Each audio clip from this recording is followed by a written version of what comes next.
When you're thinking about the principles or the framework that one should be using as they're thinking about mobile app marketing in marketplaces, what are a set of principles or framework that someone should be using as they're putting together their strategy? First of all, is your business an app-only business or not? If it's an app-only business, it's completely different. As in the marketplace, the ecosystem that you're going to spend most of your time are the app stores. And that's the biggest lever that you have. And then how you go and promote, your app. I mean, there are many different ways of doing it through, paid advertising and different networks, which I don't necessarily recommend. There's a lot of fraud out there, and that continues to be a challenge for the industry.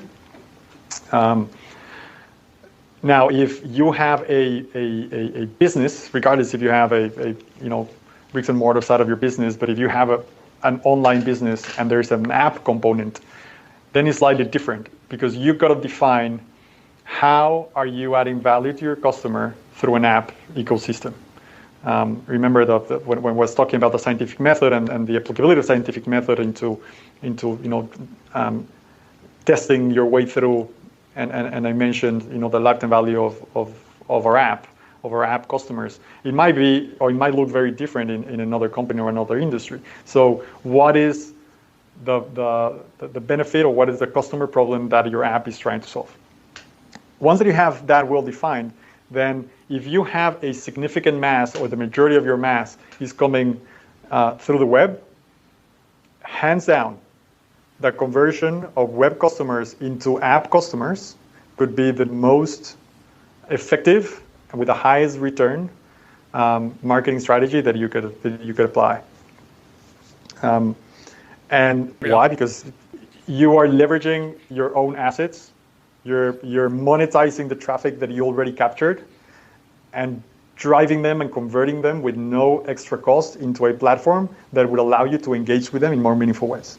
Cool. So you're avoiding initial acquisition costs, and you're taking someone and potentially even improving their long-term value based on a few of the attributes you said before around the hypothesis around why mobile app customers could be, have a higher lifetime value. Okay, correct. Got it. But again, you first got to define and understand what is that customer journey, where do they start, and depending on what your business is all about, right? Like the examples that I'm giving here are very e-commerce driven perhaps, and some of them very travel focused. But I think in general, you have to understand the role that your app sort of plays. And also take into consideration when you look at the economics, and we spent years on this, even when I wasn't directly involved back then, the dynamics of the app stores are changing. Google and Apple obviously figured out that there are ways of making tons of money out of them, as they do. So there is a lot to be said about App Store optimization, or ASO, as we call it, on having the right creative, the right copy. When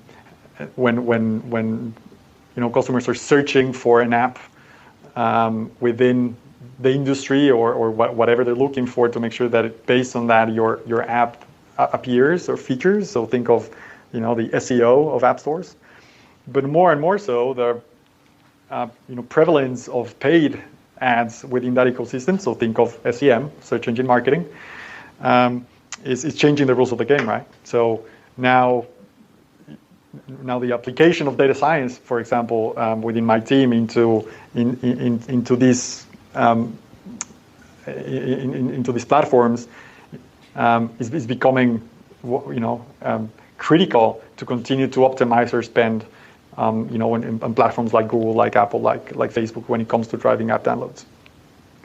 So those will be some of the fundamentals, App Store optimization, and making sure that your not only the creative on the App Store, but the copy of your App Store is taken into consideration. So understand what Google is looking for or what Apple is looking for when someone is searching for an app. Understand the dynamics of that organic search result with the paid search result, so you can optimize your bidding of those ads. Take into consideration things like your competitor will bid for your brand term, and that again changes dynamics or makes ads challenges to those dynamics. And outside of that App Store ecosystem, or organic view of the App Store ecosystem, is where the customers are going to come from. and what are the different touch points that you can leverage in order to present your app. And let me say this, incentivized downloads, incentivized installs do not work. There's a lot of fraud, and they don't drive lifetime value. So if you are a marketer, which is going to be assessed on how many downloads you drive, and that's it, you should challenge your boss. Because this is not about how many downloads you drive, this is about what are the outcomes that a download is delivering, depending on what your business is all about. If it's transactions, if it's some sort of engagement, some sort of subscription, e-commerce, video games,